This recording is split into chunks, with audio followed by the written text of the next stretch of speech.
This is need to have, because the danger did not start when he asked for money. It started long before that. It started when he became part of my day.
reported in AARP magazine. Her husband had been gone for 14 years. She was not looking for romance. Then a man named Tony found her on Facebook. He said he was a surgeon working in Iraq. He said he was widowed. He said he had 2 children. At first, it felt innocent. Then it felt special. He said romantic things. He made her feel seen. He made her feel wanted. Soon, his children started messaging her. They wanted to call her mum. She had never had children. She had waited her whole life for someone to call her mum. So it felt like love.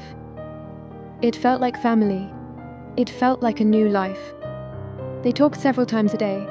Tony called 5 or 6 times a day. The conversations felt real, and that made her trust him. Then came the first request. A gift card. He said he needed a better signal to call her. Then he needed money for better food. Then came more requests. Each time, she helped. Not because she was foolish, but because by then, it was not just about money. It was about protecting relationships, the future, the family she thought she finally had. When she said she was struggling to pay her own bills, he promised to pay her back. Then came the day he was supposed to arrive. Suddenly, he needed $20,000. That was when everything unraveled. It was a scam. In total, she had sent him $39,000. Everything she had. But the money was not the only thing that hurt. Losing romance hurts. Losing the new life hurt. And she had told no one. So she carried the burden alone. That is why these matters. Romance scams are emotional crimes. They target hope. They target loneliness. They target trust. They target the part of you that still wants to believe love is possible. So here are 5 things honest daters do that scammers also do. And how to tell the difference. 1. They give you attention quickly. An honest dater may text you often. They may check in. They may remember details. That can be real. But scammers also use attention. Tony called 5 or 6 times a day. That can feel romantic. But it can also create dependency. The difference is this. Honest attention respects your life. Scammer attention takes over your life. So ask yourself, is this person getting to know me? Or are they becoming the center of my world too quickly? Real love gives you space. Manipulation takes it away. 2. They say romantic things. An honest dater may compliment you. They may say they like talking to you. They may say they feel close to you. That can be healthy. But scammers use romance to speed up attachment. Tony said romantic things to her. After 14 years without her husband, those words reached a lonely place. They made her feel chosen. Here is the difference. Honest words grow from real experience. Scammer words move faster than reality. So ask yourself, what does this person actually know about me? Have they earned this closeness? Or are they giving me a beautiful feeling too soon? Honest love grows. Scam love rushes. 3. They create a future too soon. An honest dater may talk about family. They may talk about the future. That can be normal. But scammers create a future before they build a present. Tony's children called her mum. That touched a lifelong dream. Now it was not just romance. It was family. And when someone gives you a dream you thought was gone, you do not want to lose it. So ask yourself, are we building something real? Or am I being pulled into a future that has not been earned yet? A real future needs real proof. Video calls. Consistent details. Verifiable identity. Respect for boundaries. No pressure for money. If the future is beautiful, but the present is full of excuses, slow down. 4. They ask for small help first. Scammers usually do not start with the biggest request. They start small. In this story, the first request was a gift card. He said it would help him call her. So the money did not feel like money. It felt like connection. Then came money for food. Then more requests. Then bigger requests. Once you say yes the first time, it gets harder to say no. Every yes deepens the emotional investment. Here is the difference. An honest dater does not use your feelings as a financial resource. A scammer turns emotional closeness into obligation. So ask yourself, are they asking for help? Or training me to ignore my limits? Do not send money, gift cards, crypto, bank information, or private documents to someone you have not met and verified. If saying no makes you afraid they will leave, that is not love. That is leverage. 5. They promised to pay you back. Tony promised to pay her back when he came home. That promise kept hope alive. It made the loss feel temporary. It made her think, I just have to hold on a little longer. Then came the final request. He needed $20,000. That was when the truth came out. Here is the difference. An honest person respects your financial limits. A scammer keeps creating emergencies that require your sacrifice. A safe person can handle your boundaries. A scammer needs you to abandon them. So let's put it together. Honest daters and scammers can both give attention. But honest attention respects your space. Scammer attention creates dependency. They can both say romantic things. But honest romance grows with reality. Scammer romance rushes ahead of reality. They can both talk about the future. But honest future talk has present proof. Scammer future talk keeps you emotionally invested. They can both ask for support.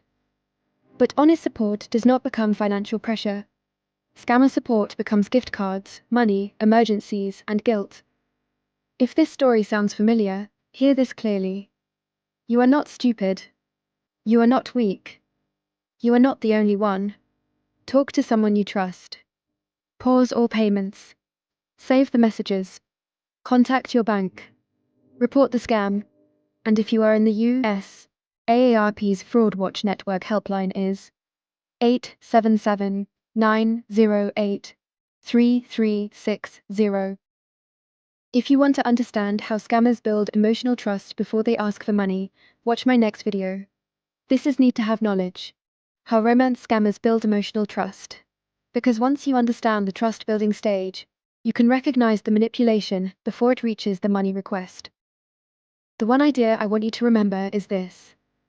Online dating becomes dangerous when emotional connection moves faster than reality. It is not wrong to want love.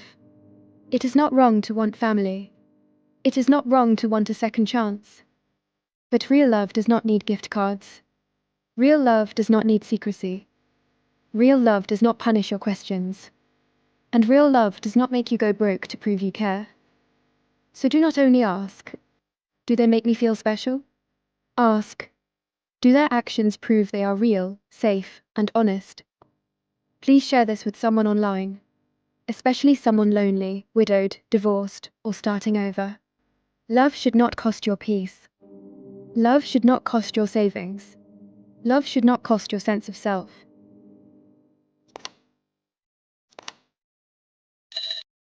He spent 6 months trying to scam me. He got nothing. So someone else took over. Same account. Different person. Different trap. And this time it was not "I love you." It was "I can't pay my rent." That is how the scam changed from romance to pity. If you have not watched part 1, it is called He Waited 6 Months Before Asking for Money. That video explains how the emotional bond was built before money was ever mentioned. But in this video, I want to show you what happened after he failed.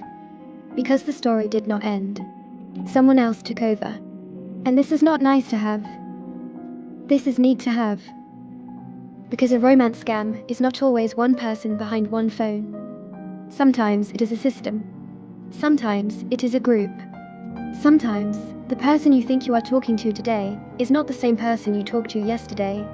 And if you do not know how to notice the change, you may miss the second trap. After 6 months, something felt different. The words changed.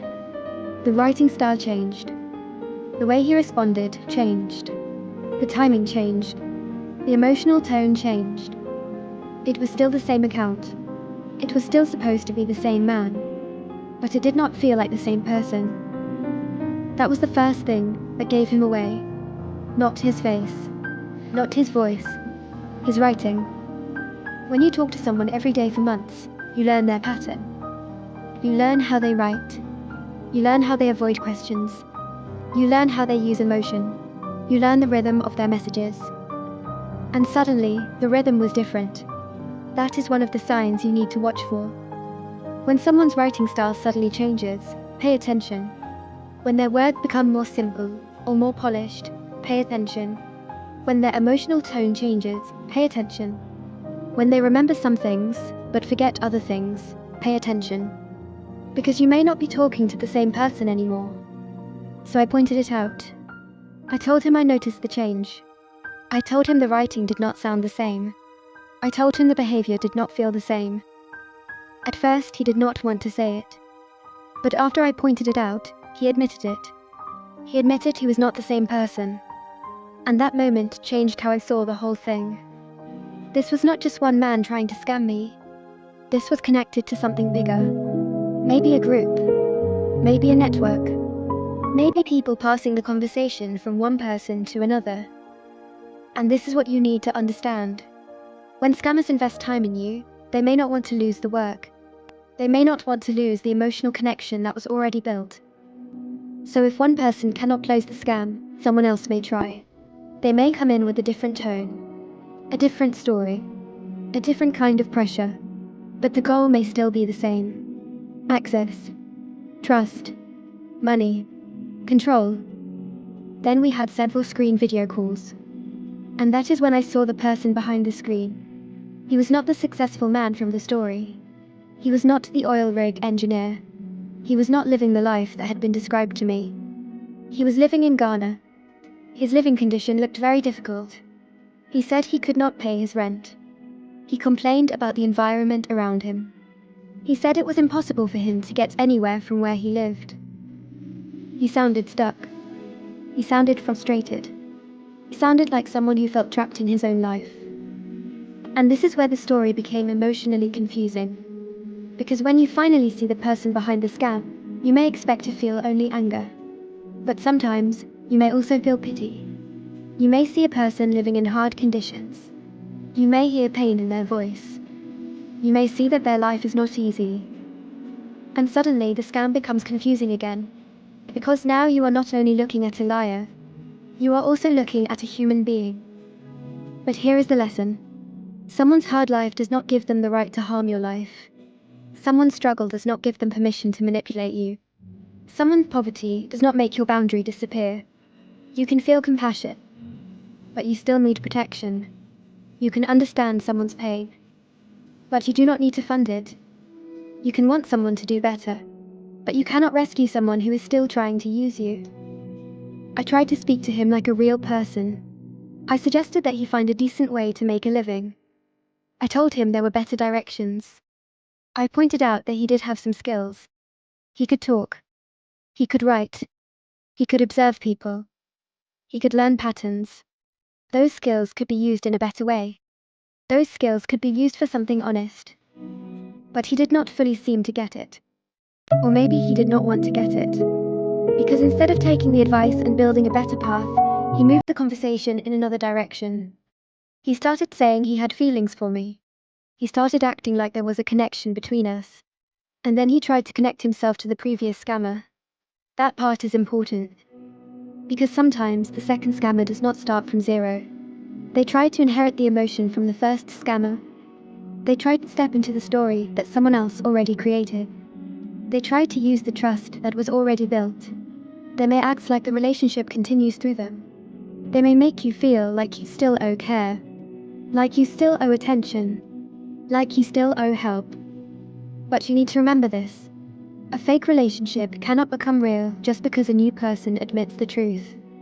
An honest confession does not erase the manipulation. A video call does not erase the scam. Seeing their face does not mean they are safe. And feeling sorry for them does not mean you should send money. Then came the money request. He asked for money to pay his rent. And that was the second trap. The first trap was romance. The second trap was pity. In part 1, the danger was emotional bonding. In part 2, the danger became sympathy. Because now it was not just, I love you. Now it was, I am suffering. Now it was, I cannot pay rent. Now it was, my environment is impossible. Now it was, You are the one person who understands me, and that can be powerful. Because if you have a kind heart, you may want to help. If you believe people can change, you may want to encourage them. If you see someone suffering, you may feel guilty walking away. But this is where you must be very clear. Kindness without boundaries can become a doorway. And scammers know this. They may fail with romance, then try pity. They may fail with pressure, then try guilt. They may fail with lies, then try partial truth. But the goal is still to move your boundary. This is why you cannot only ask, is this person telling the truth now? You also need to ask, what are they asking me to do with this truth? Are they using the truth to take responsibility? Or are they using the truth to get money? Are they trying to change? Or are they trying to make me rescue them? Are they respecting my boundary? Or are they testing it again? Because the real test is not whether someone has a sad story. The real test is what they do after you say no. If they respect your no, that tells you something. If they keep pushing, that tells you something too. And in my case, the pattern was still there. Different person, different face, different situation, but the same direction. Money. That is when I realized the scam had not ended. It had only changed costume. A scam can change shape. It can start as romance, then turn into pity. It can start with a fake successful man, then turn into a real person with real problems. It can start with, I love you, then become, please help me. But if the whole path still leads to your money, you need to stop. You are not responsible for fixing the life of someone who entered yours through deception. You are not responsible for paying the rent of someone who is part of a scam. You are not responsible for saving someone who is still using emotional pressure. You can wish them better. You can hope they choose a different life. You do not have to become the price of their lesson. This is what I learned from part 2. The scam does not always end when the first person fails. Sometimes it continues with another person. Sometimes the mask changes. Sometimes the story changes. Sometimes the emotional weapon changes. But your boundary must stay the same. No money, no guilt, no rescue, no emotional debt. If someone comes into your life through lies, they do not get to demand trust. If someone admits the truth only after being caught, they do not get to ask for money. If someone says they care about you but still asks you to carry their burden, pause. Because care does not use deception as a doorway. And love does not begin with a scam. So please remember this. You can have compassion and still say no. You can see someone's pain and still protect yourself. You can understand why someone is desperate and still refuse to be used. Your heart matters too. Your safety matters too. Your life matters too. And your boundary is not cruelty. Your boundary is protection. If part 1 was about emotional bonding, part 2 is about what happens after the scam fails. Because sometimes, the next trap is not love. Sometimes, the next trap is pity. And if you do not know that, you may escape one scam and walk into another. If you have not seen part 1, watch He Waited 6 months before asking for money next. That is where I explain how the first trap was built. And if this story helped you, subscribe and share it with someone who needs to hear it. Because this is not nice to have. This is need to have.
discuss in my book, What a Wild Online Dating World, which you can find on Amazon. Sarah was a corporate executive. Strong income, refined life, fitness, travel, wine, investing. She often said, "A woman must love herself." Sarah was careful. If a man called her baby too quickly, she blocked him. If someone rushed to meet, she blocked him.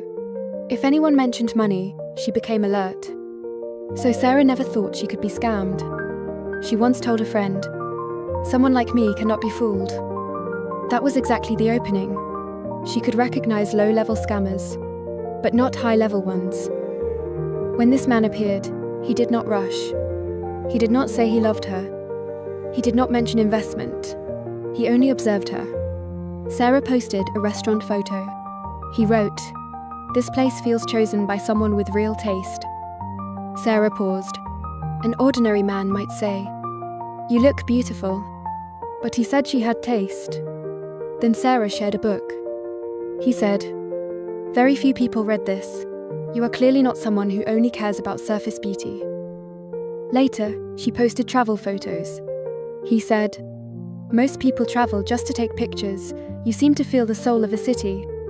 Sarah replied, "How did you know?" He said, "I can feel it. You are not an ordinary woman."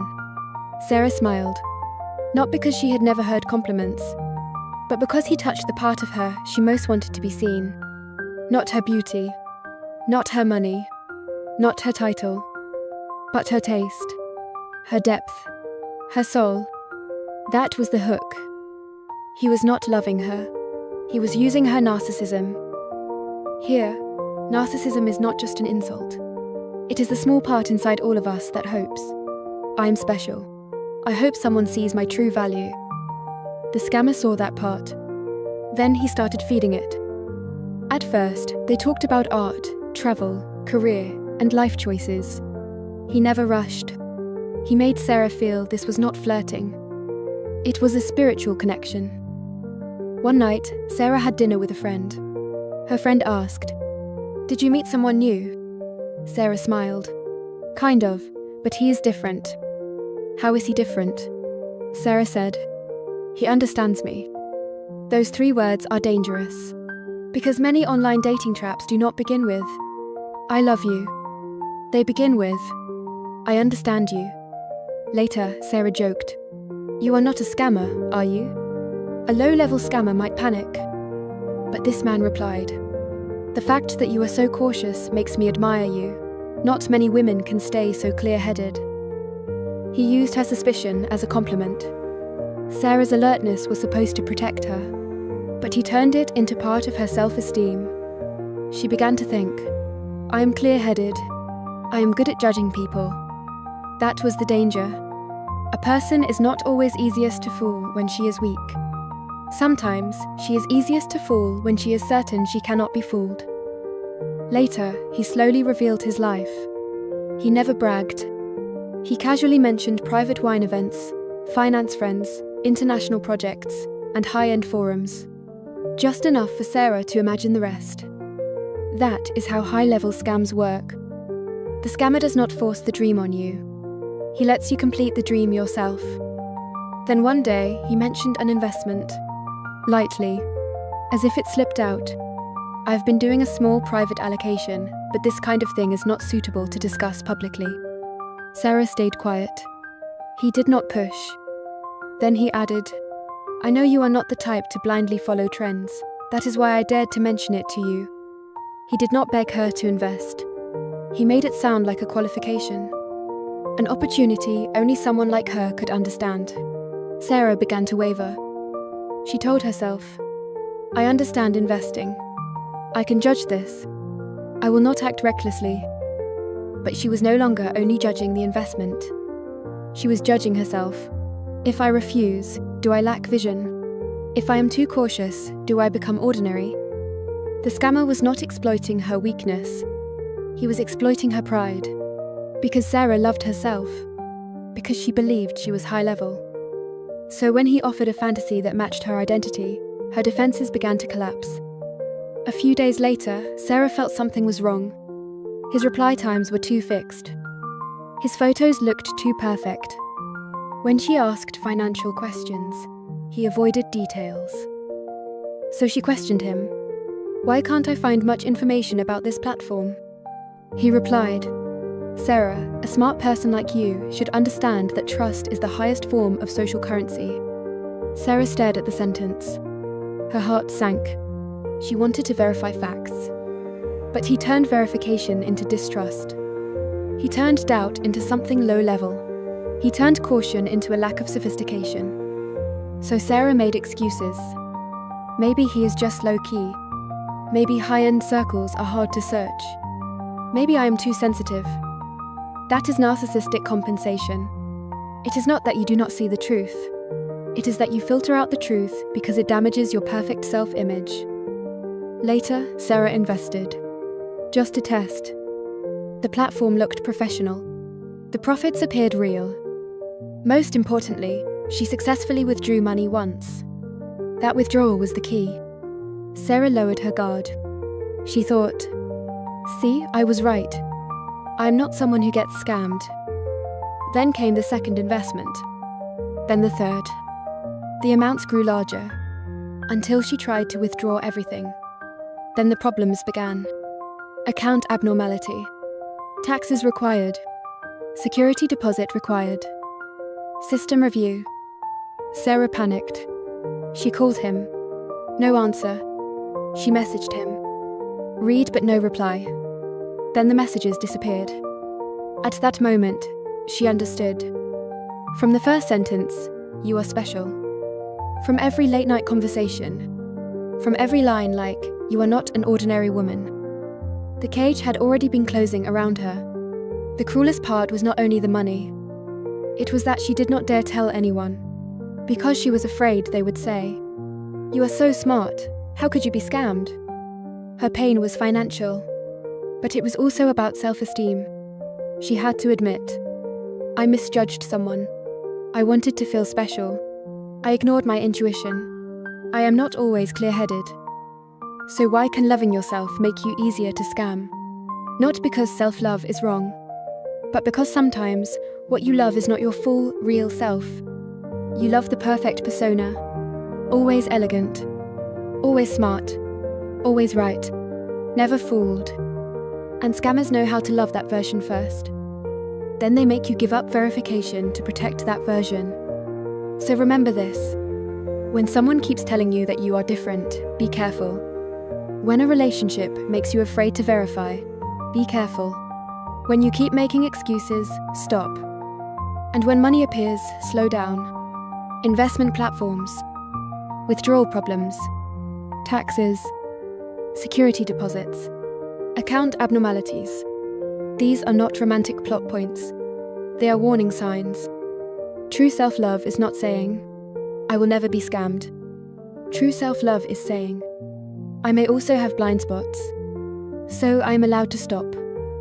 Next time someone tells you, "You are special, you are rare, you are so clear-headed, only you understand me," ask yourself, is this genuine appreciation? Or is he feeding the version of me I most want to believe in? I wrote What a Wild Online Dating World because many online dating traps do not begin with, "I love you." They begin with, "I understand you." For more real case breakdowns, please follow me. And watch this video, What You Must Know, How Romance Scammers Build Emotional Trust. It shows how a scammer spent 6 months trying to scam me, failed, and then did something even more shocking. After watching it, you will see online dating more clearly.